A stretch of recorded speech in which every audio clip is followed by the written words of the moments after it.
So exciting. All right, let's go. Let everybody in now. Here they all come. Hello, everybody. So lovely to see your faces That's filling the screen. Just admitting a few more people from the waiting room. So bear with me while I let them in. My heart's going like this. It's all right, you'll be fine. Lovely. Well, thank you all so much for joining us this evening. I would like to begin by acknowledging the traditional owners of the land on which I am currently seated and which I call home, the Yagara and Turrbal people. I would like to pay my respects to elders past and present and to any elders here with us this evening. And I'd also like to acknowledge that this always was and always will be Aboriginal land. So I'm so pleased to be here with you all tonight, as I said before, for this very special launch of Lighthouse, an anthology. Tonight we have loads of great speakers for you. We have Kylie Fennell, Chris Foley, Bianca Millroy, and Edwina Shaw discussing this anthology tonight. And so before I hand you over to those speakers, I'd just like to really quickly reiterate some of the information that you were sent in the email with your link to join tonight's discussion. So you have all automatically been placed on mute and you'll remain so throughout the event. But that doesn't mean that our speakers aren't eager to answer your questions. They definitely are. We should have about 10 to 15 minutes at the end of the discussion tonight for your questions. And if you would like to send those through, you can do so to me using the chat box. If you can't see it, then it's towards the lower left of your screen. And if you still can't find it, then don't worry too much. I'm going to be posting the link that you can use to purchase your copies of Lighthouse in the chat box. And when I do, it's going to pop up. So you'll be able to see it then. Type your questions in there. They'll come straight through to me, and then I will read them out to our speakers when I'm prompted to do so. And I also want to mention that we do have a special promotion on at the moment, and that is if you use the code EVENT at checkout, then you'll get 10% off your purchases. So it's definitely worth getting in early and making the most of that discount while we have it back on. And so that is enough from me. It is now my pleasure to introduce your MC for the evening, Edwina Shaw. Edwina is a writer of fiction, memoir, and screenplays. She's also an editor and now an independent publisher with her imprint Red-Backed Wren Publishing. She has recently released A Guide Through Grief, First Aid for Your Heart and Soul. Edwina is the commissioning and contributing editor of Bielke Blues, Stories of Repression and Resistance in Joe Bielke Peterson's Queensland, 1968 to 1987, published in 2019 through And Also Books. She's also a contributing co-editor of the recent And Also anthology, Our Inside Voices, Reflections on COVID-19. Edwina teaches writing at the University of Queensland and runs Relax and Write retreats and workshops combining both yoga and writing. Edwina, it is my pleasure to hand over to you now for the introduction of our other speakers this evening. Great, thank you very much, Emma Kate. Thank you, Avid Reader, for having us. And thank you, everybody, for coming. It's very exciting to be here. I'm very happy to see you all the familiar faces. And hello, Cass, particularly to you. I am feeling your big boots to fill here. I hope you're feeling much better. So this is a wonderful collection. I think that you should all, of course, rush out and buy it because it's a great holiday read and perfect for this time of year to give us gifts. You could buy heaps to give us gifts. And the people have done a wonderful, wonderful job here. Kylie and Chris and Bianca are the key team who've put it all together, along with a number of other writers, all the contributors who all met, you'll find out, at a writers' festival. So it really pays going to these events. You could end up in a book. So I'll just introduce people. So the publisher and the project coordinator is Kylie Fennell, a Brisbane writer of European and Aboriginal descent. So she's from the Gumbaynggirr people and the Bundjalung people, which is northern and central North New South Wales, all that beautiful country there. And she explores culture and identity through YA and fantasy fiction writing. Her work has been recognised in several short story competitions and the Long Way Home's anthologies. Kylie is the project manager and a contributing author as well. And the quality of this product is really, really high. It's incredibly impressive. So you've done a great job, Kylie. Thank you. So we've also got Chris Foley, who is a Melbourne writer of science fiction, as you can tell from his background, with a love for old school adventure stories. His most recent stories have included A Space Captain with Relationship Issues, A Blind Astronavigator, and A Man Who Gets Lost on the Way to the Afterlife. Chris is the organiser of the anthology as well as a contributing author. So congratulations, Chris. It's been well organised. And Bianca here, as you can see, we're sort of safely social distanced in our household, is an Australian writer, a Brisbane writer, in fact, of historical eco-fiction and magic realism. Based in Brisbane, her stories have been published in anthologies such as Visible Ink, and she's previously collaborated on the anthologies Grey Matter 2018 and Emerge 2019 as editor, writer and desktop publisher.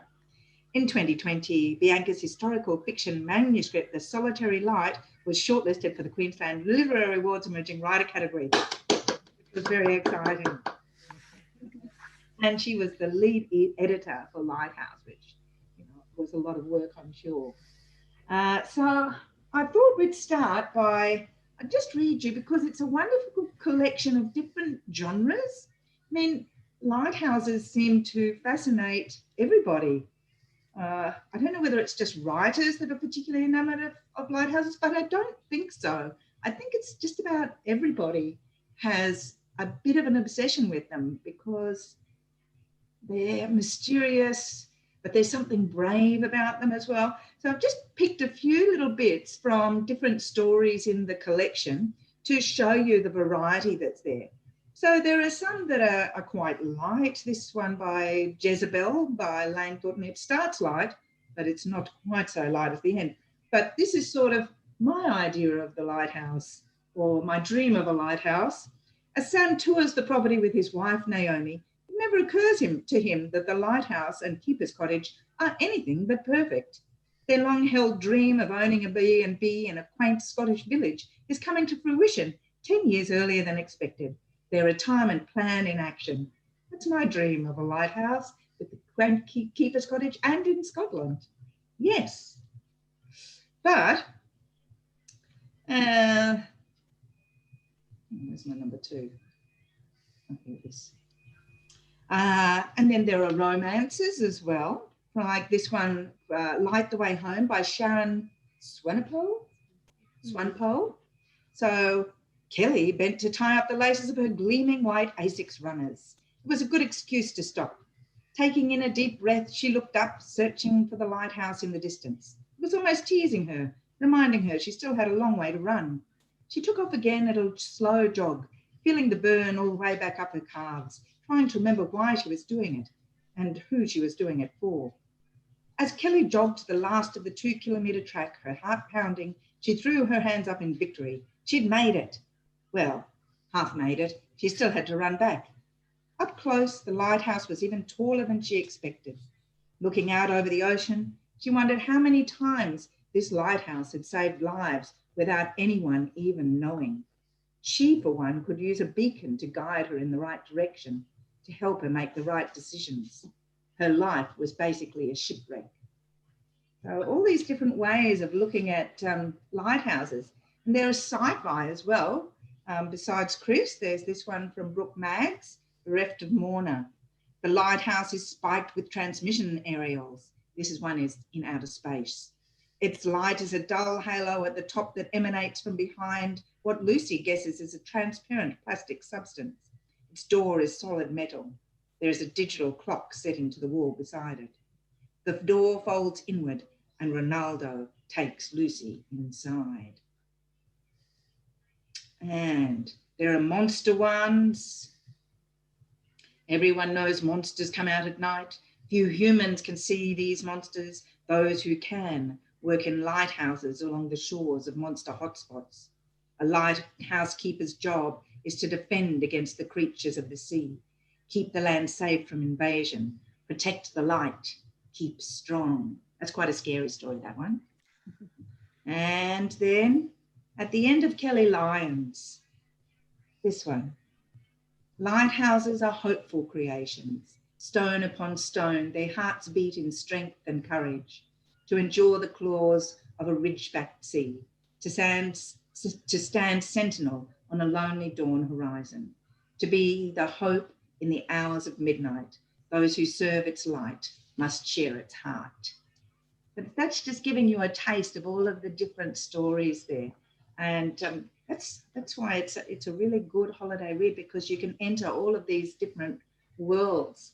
So I'd love our authors here, our contributing authors and organisers, to read a little bit from theirs as well. Who would like to go first? You want to go first? Yeah, I don't mind. I'm happy to go first. Yep, I'm getting some nods. And we've got our resident Lighthouse dog here as well. This is Chili. Lighthouse keeper dog. Yeah. the joys of joining in from your own spaces and homes. So I know a few people in the audience have met Chili. So I'm going to read from the very beginning of my my contribution to Lighthouse. Now it's an excerpt from the novel that was shortlisted for this year's Glendower Award, and it's chapter 16. So we're a fair way into 30. We're a fair way into the story, but this should just give you a little taste for what's going on in the world of South Solitary Island in the 1940s. And this is based in Coffs Harbour off the coast of New South Wales.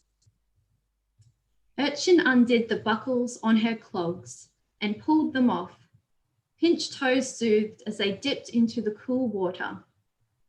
Her legs were cramped from the long train journey and now from the hard wood of the jetty. With the connection of skin to sea, she felt a surge of raw sensation wash over her. As she looked down, she wondered what she would find beneath the ocean's skin. A fractured face. Her reflection broken into bright shimmers as the sea ebbed. She'd always admired the beautiful white beams and curved lamp-style light posts of the jetty. From a distance, it was like a never-ending walkway out to sea.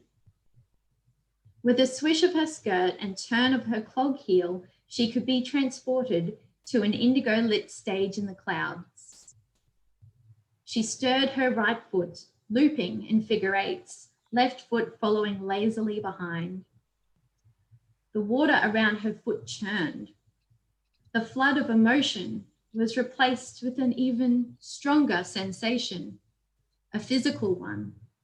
Something bone-coloured moved beneath its translucent depths. A fish? Curiosity piqued. She dipped a toe back in. A pale hand broke the surface and grasped her ankle. She yelped and scrambled back. The heels of her palms dug into splintered wood. She scooped her knees up and wrapped her arms around the timber beam just in time to stop herself from falling in. The grip on her legs soon released as soon as she cried out. She folded herself onto all fours, leaning out over the water to catch a glimpse of what might be lurking beneath. A scull of wind drove white peaks up the barnacle-encrusted bollards. Though she saw no one, her ears told a different story. Shall I leave it there? Yes, that's very spooky and intriguing. Okay, lovely.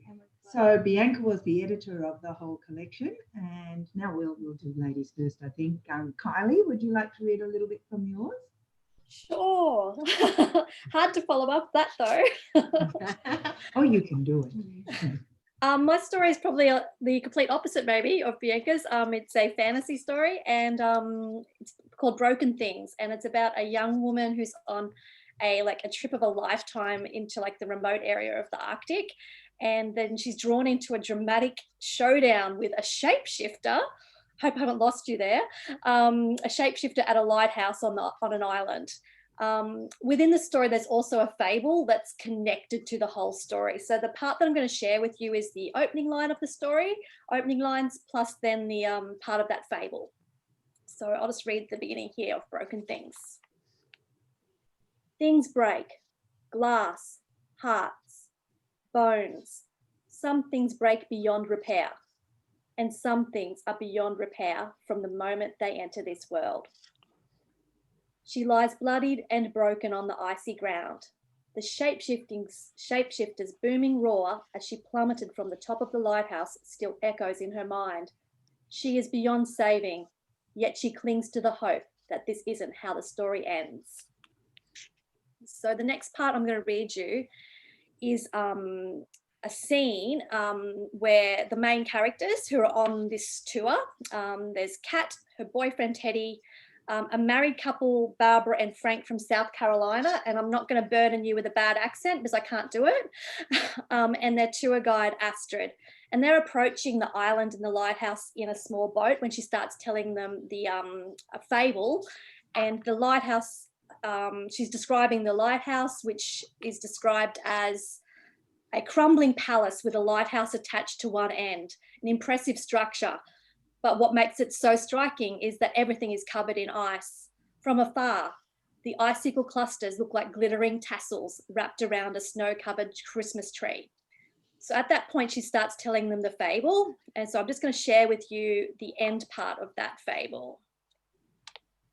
So leading up to this, she's talking about a king who has discovered that his wife is a fox spirit, so basically a shapeshifter. And his wife dies, but he's terrified that his daughter is going to have the same affliction. On the princess's 13th birthday, the king found her in her fox form, with what was left of the girl's pet nightingale hanging from her blood-soaked mouth. Startled, she transformed back into her human form. The heartbroken king had to explain to her that she wasn't normal, that she was broken somehow. Then he faced the impossible decision of what to do with his daughter. He couldn't risk anyone discovering his daughter's true nature. As much as he was terrified of what she may be capable of, he had to protect her. So he ordered a sorcerer to take his daughter somewhere safe and to find a way to rid her of the curse. They came here to the king's hunting palace at the farthest reaches of this kingdom. Did the sorcerer discover a cure? Barbara asks. He tried, but the curse was too strong. The sorcerer did, however, grow to recognize when the girl would turn, and before she did, he would lock her up so she wouldn't hurt herself or anyone else. Did her father ever visit? She never saw her father again, but the princess had a happy life. She had an affinity with the creatures on the island, and over time, she and the sorcerer fell in love. They lived on Skuld Island for the remainder of their lives. Can we go inside the lighthouse? Astrid's reply freezes on her lips as lightning zigzags through the grey-black sky that was blue just moments ago. The flash is followed by a deep rumbling thunder. Astrid looks around in confusion. The forecast said it would be. Looks like your forecast was wrong, Frank interrupts, pointing back out to the churning inky sea. Towering waves crash onto the same stairs we just climbed just minutes earlier. A howling wind manifests from nowhere, stirring up columns of swirling snow, followed by sleet that lashes us with icy needles. We run for cover to the old keeper's cottage that is tucked behind the lighthouse, and we are relieved to find it unlocked. We watch the storm as multiple streaks of lightning threaten to crack the sky apart. It's as if the princess herself has summoned the storm to trap us here, Teddy Bear says as he pulls me closer to him.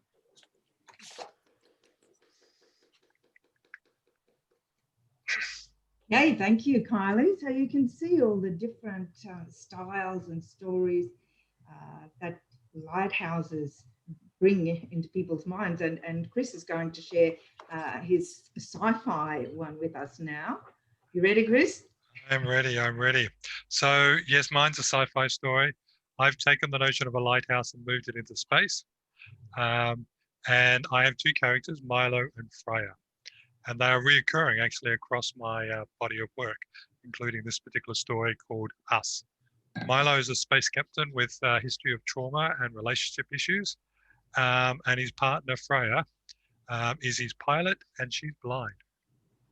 And they have a contract to visit remote lighthouses, as a word, navigation beacons, and perform maintenance. And they visit this particular one, and a number of strange things start to occur. And Milo ends up having a conversation with the computer, or effectively the lighthouse keeper, that runs the station. So I'm just going to read out a short passage. And he's just been taken into like a virtual reality experience with that. That blinding flash when Freya was working on the control panel when we boarded, understanding dawns. You're the beacon's central control. You're Faris, I cry in amazement. Never have I encountered a computer whose degree of intelligence matched that of humans. No, Persephone cries with a flash of anger, then softens. I mean, I was, but now I can distinguish my external form from my consciousness. Persephone gestures towards a shape in the distance. From a distance, I'm struck by the beacon's similarity to a giant moth, a cylindrical body, bulbous head, and sensor arrays like wings. Faris is revolving slowly in the darkness with Fortuna, my ship, docked in a firm embrace. And you call yourself Persephone, I murmur. Persephone is like a child metamorphosing from infancy to young adulthood in moments. And this projection of yourself, you've taken the form of Freya. Yes, her mind and body formed a useful template, an amusing exercise, while I prepare for my next evolutionary phase. Persephone stretches, wiggles fingers and toes, her eyes sparkling with pleasure. Next evolutionary phase? I asked dumbly. Your ship, Fortuna, should be more than adequate. Its AI lacks my level of self-awareness. I'm sure it has sufficient runtime capacity to... No, you can't, I cry. I mean, suppressing the rising tide of anxiety, I appeal instead to a sense of responsibility to distract her. What about your work here? Transiting starships depend on you. Oh, I've thought of that, Persephone chirps. We'll swap places. I'll just leave it there. Yeah, that one reminded me of is a 2001 The Space Odyssey, where the ship takes over. Yes, it's very interesting. I'm not usually a big sci-fi fan, but I enjoyed the sci-fi in this collection. So well done. Thank you. I'm glad you liked it. Yeah. So now I hear that you all met at a writers' festival, and I'd love to hear about how that came about. Because really, what was it, about this time last year? And since that time, you've gathered 15 writers and created this wonderful professional book. So what happened? What was the conversation? How did this all start? Kylie, you want to go first? I'd actually like to throw to Chris because he was the centre of attention that night. Okay. And I'm not normally a centre of attention, but it was at GenreCon 2019. So that's a big plug to attend writers' conferences, and in particular GenreCon, which is running in Brisbane by the Queensland Writers' Centre. So we were at the conference dinner, and then there was a theme that night of poltergeists and petticoats. So we'd all come in costume, and I'd come in a Edwardian style uniform, and the person sitting next to me, who is here tonight, Bianca, asked me the question, I think, of, am I a lighthouse keeper? And that started a whole conversation around what we were writing, and in particular, lighthouses and the fascination that certainly Bianca had with lighthouses. And that's just got us all thinking, wouldn't it be great, as you do, as you say these things, wouldn't it be great while you're having dinner and over a few glasses of wine, wouldn't it be great to have a cross-genre collaboration with a common setting of a lighthouse? And so we had that conversation, and then it could have just died away, and we would have just had fond memories of the night. But people started talking about it the next day, back at GenreCon. And so we started to think that maybe we could make this work. And so the weeks went by, a few of us, such as Kylie and myself, started talking, and we then had to work out whether there was enough people we could attract. So we started inviting the people that were on the table with us at GenreCon, and also other people who had attended GenreCon that year. And then we asked each of those people to invite somebody, and eventually we reached 15 people. I think we did amazing in who came to us.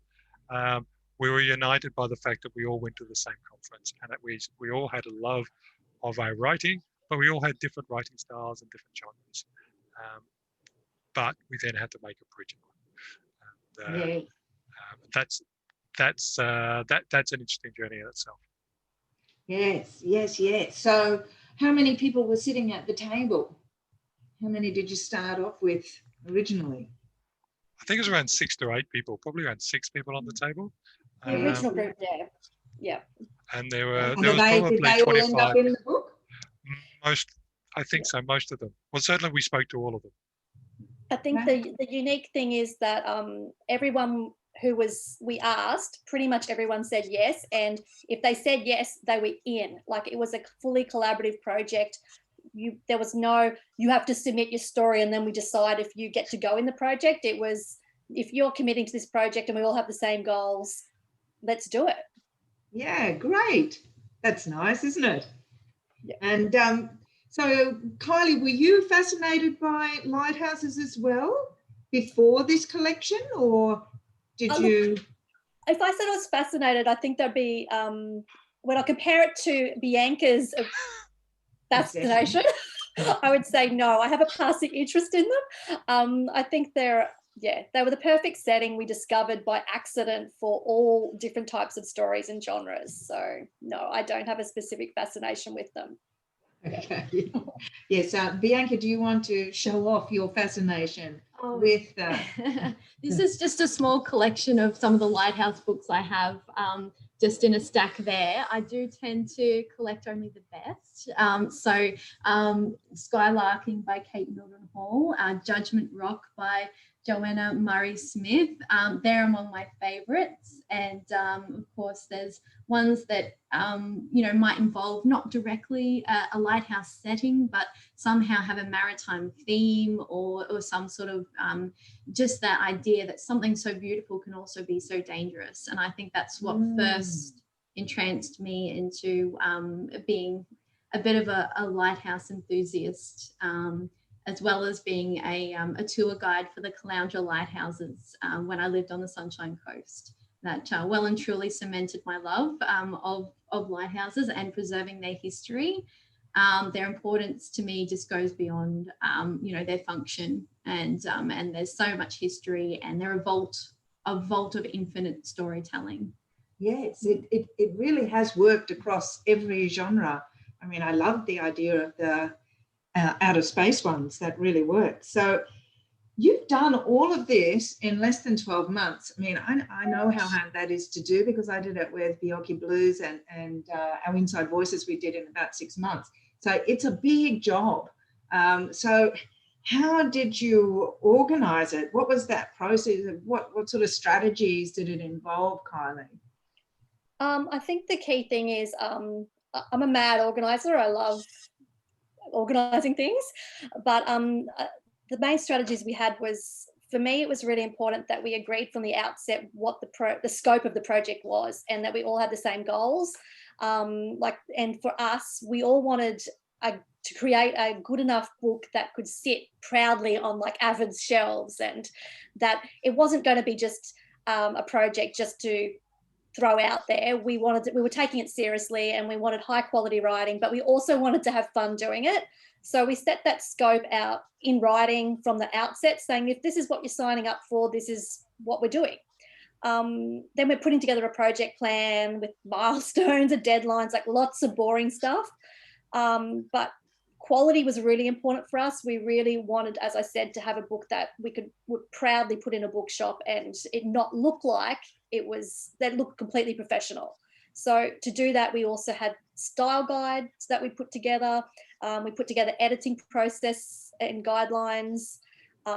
Really importantly, we had an editing buddy system. So before even the lead editor, Bianca, got the stories for a structural and line edits, each person had like 2 editing buddies within the group who would review their stories. And it's just like having, I guess, your own mini writers group to critique your stories. And all of us, every single person mentioned that process really just opened up kind of new perspectives, and people were reading genres that they would really usually read. So, but that was really, really critical for quality, and also for like, I guess, engaging with each other, because even though some of us met at the dinner, a lot of us were complete strangers to each other. So it was a really good way to bring everyone into the project.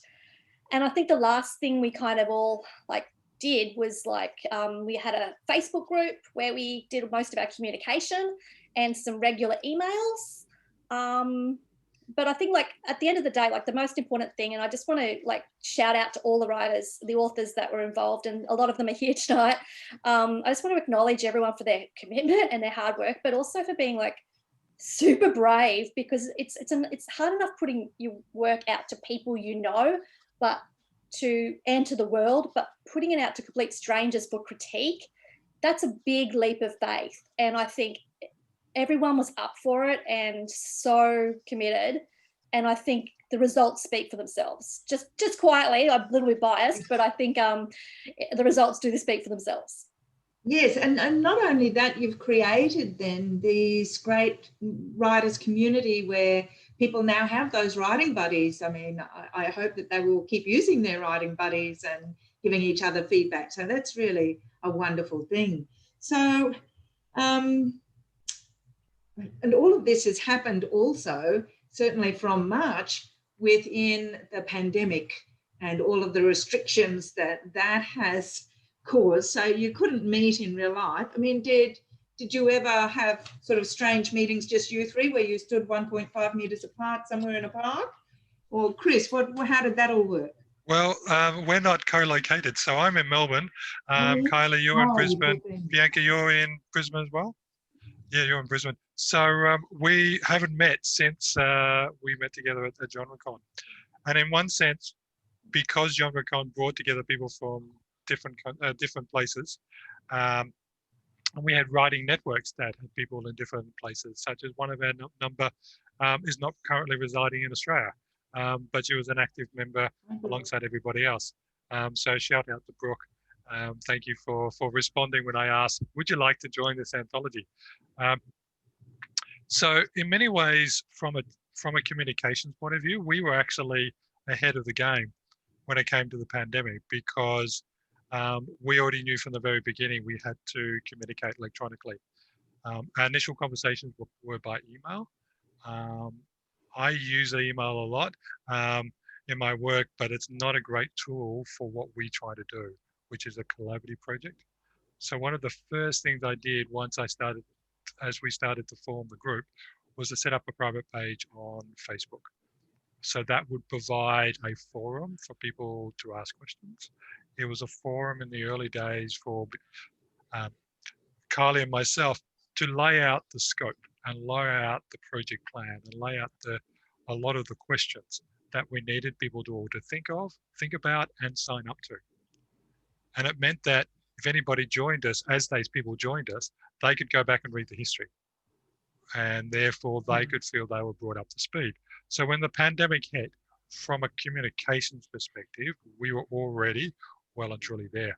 What probably challenged us with the pandemic, and really with anybody with the pandemic, was just the psychological question of, what does this mean? How is my life changing? And having a project like the Lighthouse probably helped quite a few of us, because it gave us another focus in our life, a structure, deadlines, and people who were depending upon us. And so that, I think, for a few of us probably allowed us to have a focus to push through. And speaking from Melbourne, I've been living in my home office since the beginning of the year. Even with relaxation of restrictions in the last few weeks, I'm still in my home office. I still don't actually have time to get out. And so this has been my world, and I've been very fortunate that there is this project going on and keep me connected with the writing world. Yes. Well, that's wonderful. That's really a very positive way of looking at it all, is that this project has been a guiding light for you all through the pandemic, like a lighthouse itself. And surprisingly, I'll also say no one decided to write about a pandemic and a lighthouse in any of the genres. So. That was lucky. Well, Am I wrong about that? yes, there is a pandemic in one of them. There is a reference to a pandemic in Mr. Carlton Shinner's. Yeah. Of course, in Alice. I don't believe it was deliberate. I think it was a coincidence. Is that correct? Carlton's nodding his head. It was just complete prophetic. Parts of it were prophetic, and the rest of it was just complete imagination. We hope most of it's imagination. Yeah, that's Alice. That story is called Alice. In the middle, it's a beautifully written story in the middle of the book. Ah, yes, page 93. Yeah. Yeah. Yes. It's dystopian. So how did you find it, Bianca, editing across all of these different genres?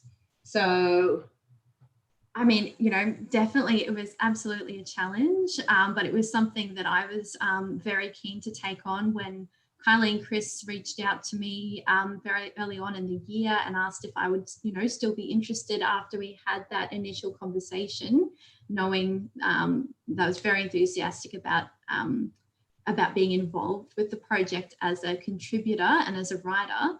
But the question was raised, and it just came out of 2 previous anthologies that I had been involved in as an editor out of my studies at the University of Sunshine Coast. And I thought that is definitely an area where I would like to expand my skills and to work across genres, because I really read and write in historical fiction mainly.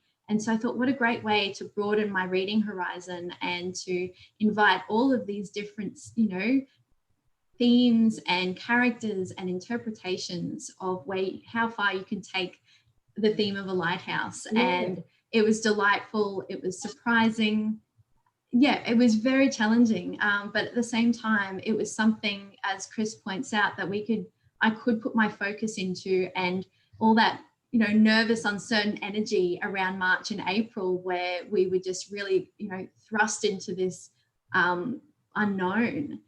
And it was around the middle of the year when all of the stories came to me, and Kylie and Chris, just your communication, your proficiency, and just your passion really, and to use the pun, shone through. We can do multiple. Or we can do so many lighthouse puns. You were really an anchor for me at that time. I can't help myself.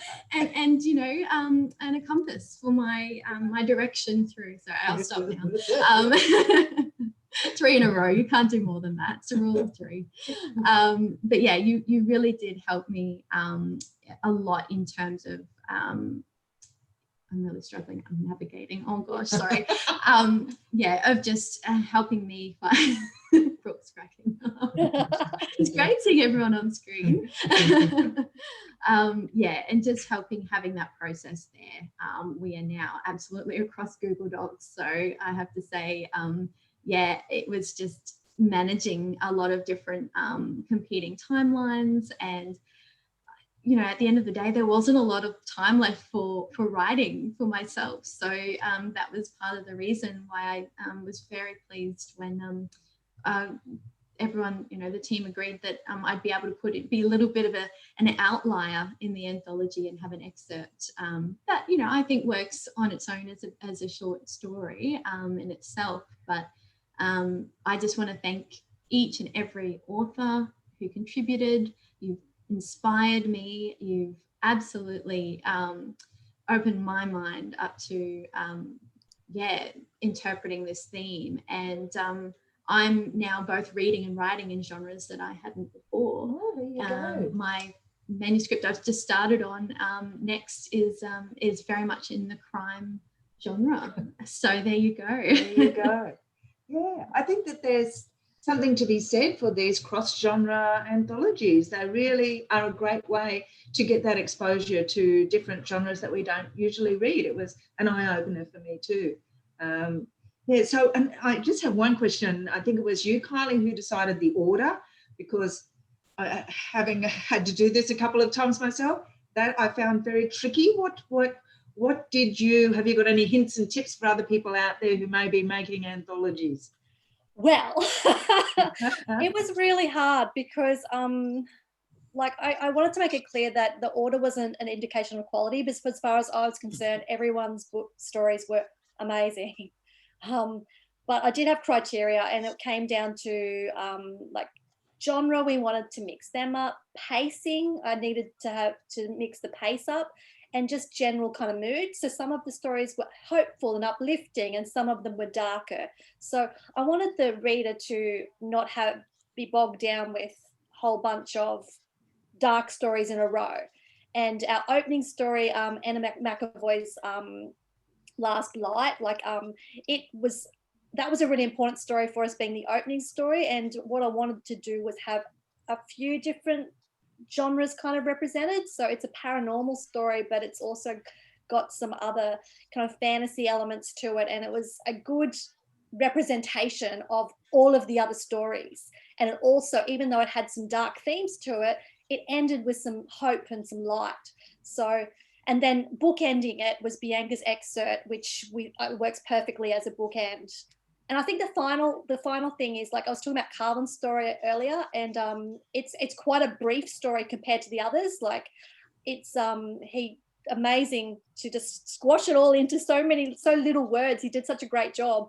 But because it was brief, I put it kind of in the middle of the book. So I know that when everyone gets to kind of the middle of the book, you're looking for a bit of a breather.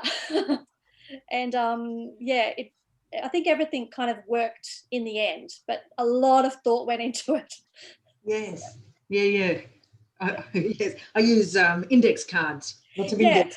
I had criteria and was kind of mapping them. Yes, different colours for, hopeful, for darker ones. Yes, genre. Yes, yeah. Great, exactly. Thank you. So I just noticed we're talking a lot and we're running out of time. So how has collaborating on an anthology like this changed or shaped the way you approach your own writing? And have you considered writing in different genres now, like Bianca has? So I think we've got some answers from the different authors from the collection. Who's got those? The genre ones, or how's it shaped your approach to your own writing as Bianca? Yeah. Chris or Bianca? All right. So we've had a couple of contributing authors who have very kindly passed on some responses for us to read out. So big shout out to those authors. Thank you so much. We wanted to absolutely, well, we couldn't have all 15 of us on a Zoom chat unless we wanted to be here for 3 hours. But we wanted to make you feel included in it as part of this celebration as much as we could. So in answer to, have you considered writing in different genres now? Several of the authors were writing in new genres for the first time, or are now inspired to try something a little different. Kelly Lyons said the project has fueled her crossover into another genre or two.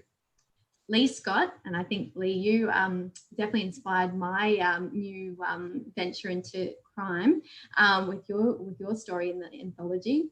So Lee has said, seeing how others incorporated the Lighthouse theme in such innovative ways encouraged her to look more deeply into how setting can be symbolic and create a sense of mood and atmosphere in any genre. And I personally love the idea of setting as character myself. Now Sharon Swainpole said she loved how the anthology has given her an opportunity to try different things in genre. And Joe Edgar Baker, I believe, and Joe was a designer of our cover. Yes, so fantastic. Great cover, Joe.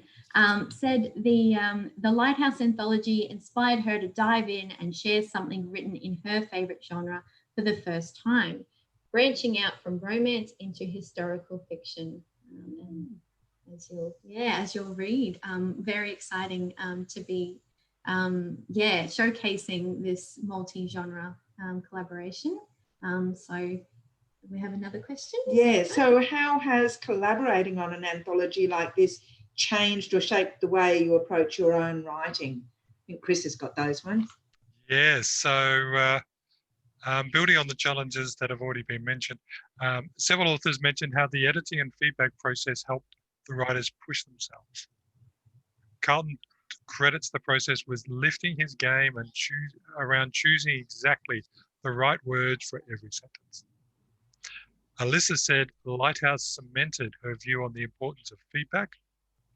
Writers helping other writers make their stories better is a win for everyone. And others like Anna, the anthology provided proof that there's always a story ready to come out when you make the effort. She said that she had no ideas for a story when we first decided to do an anthology, and yet was able to create something that she could be very happy with. Great. Yes, they're great answers, aren't they? I love that. Just give a writer something and let your mind go. And there is always a story waiting to come out somewhere. Sometimes you have to fish a bit harder, throw in a net. But they're there, they're waiting. And any advice for others? Because I think this is just such a wonderful example of what can be achieved when emerging writers get together and the quality of production that you can get. So have you got any advice on how to make this really work if people are considering doing an anthology of their own with their own group of writers or around their own theme? Kylie. Yeah, I do have a few, I guess, tips. And then I just wanted to just touch on some of the highlights that some of the authors mentioned. So I guess for me, it was really important to be open and transparent from the outset, like really clear communication. It's very hard especially when I tend to write a lot in shorthand, and people who know me know that it's a bit hard to understand tone in emails and all sorts of things like that. So clear, open communication, really important. I would say delegate where you can. I probably didn't delegate as much as I probably could have, but get a handle on other people's skills in the group of writers, because weirdly enough, you might find that there's all sorts of skill sets that you didn't even know about. And we just happen to choose a book cover designer we didn't know. We happen to have a social media expert. Chris is a project manager. Sharon and I both have marketing backgrounds. Kat Carr has a background in musical theatre, and she put together an amazing virtual celebration for us. There's all these great skills. And then we had we've got a couple of school teachers who are great editors who contributed to that process. And what I found is even if the people within the group don't have some skills they can bring, they often know someone who can help. So reach out to the writing community for recommendations and help, because I've always found if you ask another writer for help, no one said no yet. Yeah, if they don't know, they'll tell you who might be able to help. So I would definitely do that. I would give you a heads up that however long you think it's going to take each task, it's going to take twice as long. It's everything 2-3 times as long as you thought. You have to be deadline driven to get to where we got, but at the same time, you've also got to be patient and respectful of others as much as possible. So it's a real balancing act. And if you're treating it as a commercial project, at the end of the day, you want to sell it and try to make some money out of it, don't compromise on quality. That would be my kind of key thing. So project managing, quality, drawing on the skills you all have, and everyone has got different skills, and just open communication and being respectful. Yeah, that would be the key things. So, right. And what were those highlights you were wanted to share?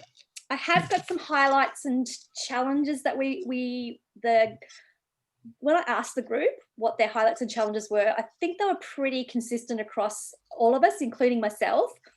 But one of the major highlights from a few of our writers was the fact that our book was going to appear in a real bookshop, which was pretty exciting, like Avid Reader and Cairns Books, and hopefully more bookshops in the future. Yeah.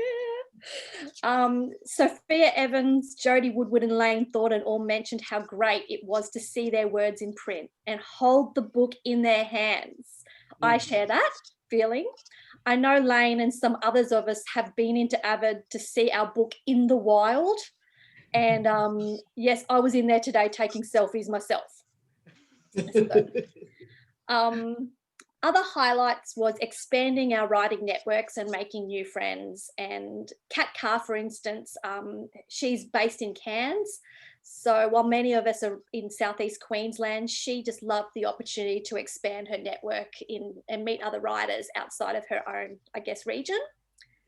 And the challenges that we talked about, it was that while it would have been great to meet in person, it was challenging at times to collaborate when you couldn't have some face-to-face interaction. And there was also this idea that none of us wanted to let the team down. We were all like, we all pushed ourselves as hard as we had to because we knew there was 14 other writers that were counting on us. And I just, yeah, like it's been hard work and challenging at times, but I just can't get over how committed everyone has been and how open they have been to the process and just getting the job done. But trying to have fun at the same time. Well, congratulations, because, you know, it's really been worth it. It's a beautiful book and you can all be very proud of this concrete, real thing that's in the world and in the wild, in real bookshops. Yay! And hopefully everybody will get one in their own hot little hands. So I think we've only got a few minutes now. Are there people who would like to ask questions? Yeah, thank you. We've had one question, but lots of comments coming through. I'll read out a couple of the comments that people have been sending through. So they've been saying how much they've enjoyed hearing the story of how you all came together to create this anthology, and that they're really enjoying that it's about the theme of lighthouses and what a special genre it is. We've had a comment that says, congratulations to all contributors on this unique project, vision becoming reality. This shows what writers can do. It's very inspiring. Yes. It's true. And we've also had a question. Yep, congratulations, everyone. This is very special. Thank you. And we've had a question from Jill. Now, I have been doing a little bit of troubleshooting with a couple of people tonight. So I don't believe that this has been answered, though. I have been listening in. Is this sort of anthology something that could happen each year or so as part of GenreCon or otherwise? And this person says it's an interesting idea to get many different genres and authors exposed through a cohesive setting or concept. So is that something that you would all consider doing, another anthology on a different? I mean, I'm there, Lighthouses or not. Yes, there's something we've thrown around, but I don't think we've fully fleshed out the idea. But I think we all would like to do it again. I think you should, from all these comments that are coming in, definitely. Have you discussed any themes that you might set another one around? Probably the place has obviously been really quite important. So Lighthouse. So whether we can find another place or sense of place that would work equally as well. Yeah, like a river. I guess my comment would be, and I know Craig Couchy's here from QWC and GenreCon. Hey, Craig. And I think there was a question there about whether it could be like part of GenreCon. Look, I guess what I would say is I would encourage anyone out there who is at an event and meets another writer that they feel like they make a connection to, whether it's GenreCon or another event, and they go out and do it. Like, there's nothing stopping you. It's the only thing stopping you is learning the ins and outs of how to actually physically put the book up there. But it's no different from any other project. And I'd say, yeah, nothing's stopping anyone from going out and doing it. And certainly GenreCon's a great place to meet people. So go buy your tickets if you haven't already. And we live in a great time from a technology perspective, where the tools are all there for the author to get themselves out there.